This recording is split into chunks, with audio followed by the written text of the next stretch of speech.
Assalamualaikum Sobat Nusantara dimanapun kalian berada. Welcome back to my channel Catatan Febrian, channel yang akan mengajakmu mengunjungi tempat-tempat menarik, baik itu dunia nyata maupun dunia gaib.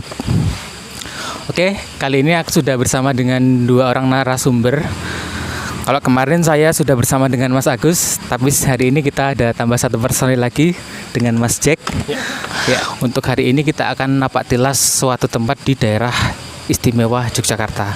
Jadi kota kita sendiri, kota kita sendiri. Nah, iya.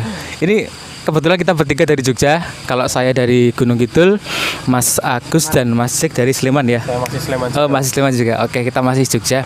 Jadi kali ini kita istilahnya membahas tempat di kota kita sendiri, seperti itu. Oke, untuk pertanyaan pertama.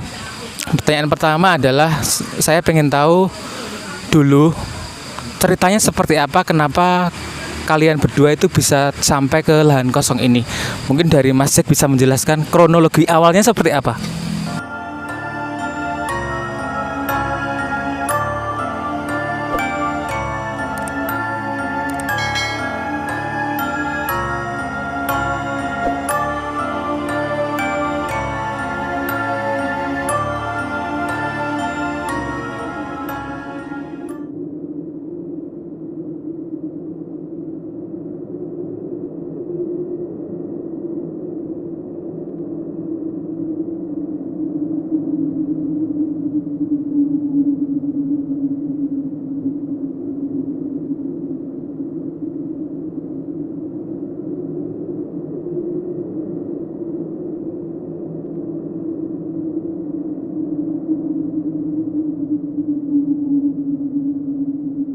Jadi waktu itu tepatnya bulan Maret tahun 2020. Ada Mas Agus, Mas Jack, Pak Juwanto, dan Diki. Kami berempat dimintai tolong salah satu teman untuk membersihkan lahan kosong. Sebidang tanah yang lama tidak dirawat sehingga ditumbuhin rumput liar dan rumpun bambu. Di samping kebun kosong mengalir sebuah sungai kecil.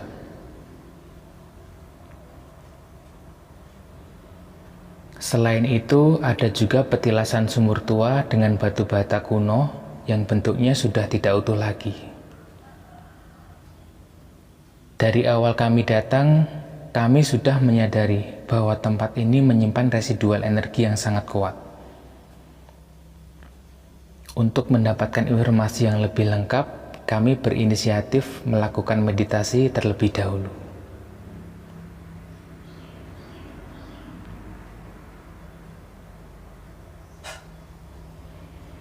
Malam itu kami berempat tiba di lokasi. Layaknya orang yang bertamu, kami membawa dupa dan bunga sesajen sebagai sarana untuk berkomunikasi dengan para leluhur yang menjaga tempat ini. Suasana menjadi hening seiring dengan malam yang semakin larut.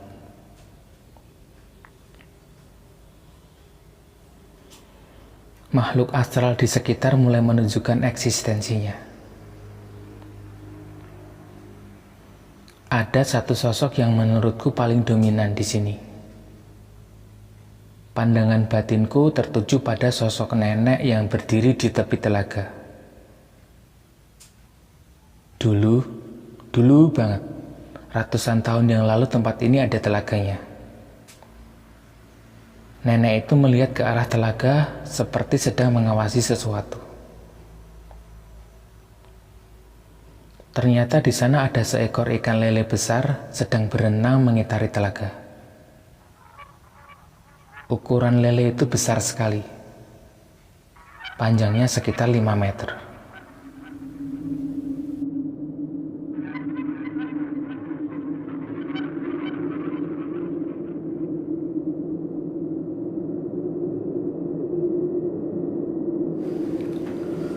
Kedatangan kami ke situ disambut dengan baik. Aku seperti diarahkan untuk masuk ke sebuah lorong gaib. Lorong gelap yang bentuknya mirip seperti labirin. Sukmaku terus bergerak melayang sampai mentok di titik paling ujung.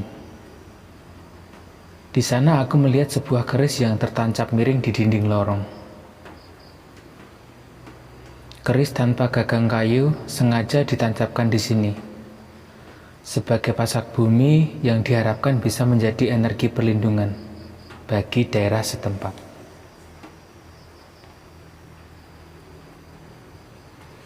Keris ini membawaku flashback ke masa lalu.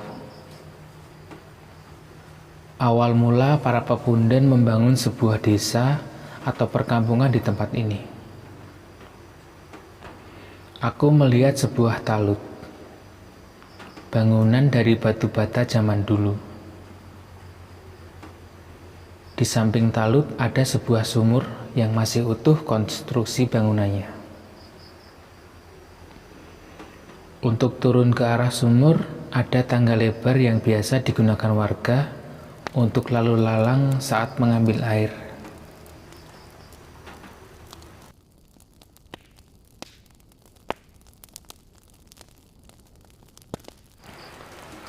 Semua gambaran itu tiba-tiba memudar saat aku mendengar percakapan Pak Juwanto dengan seseorang, yang tidak lain adalah nenek yang aku lihat di pinggir telaga tadi.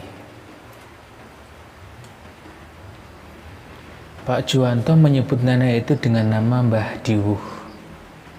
Aura wajah Mbah Diwuh terlihat sedih dan khawatir. Beliau takut kalau disuruh pindah dari tempat ini. Melihat situasi itu, Pak Juwanto merasa tidak tega. Semua informasi yang kami dapatkan malam itu bisa menjadi petunjuk dan sebagai peringatan. Dan akhirnya kami tahu langkah apa yang sebaiknya kami lakukan esok hari.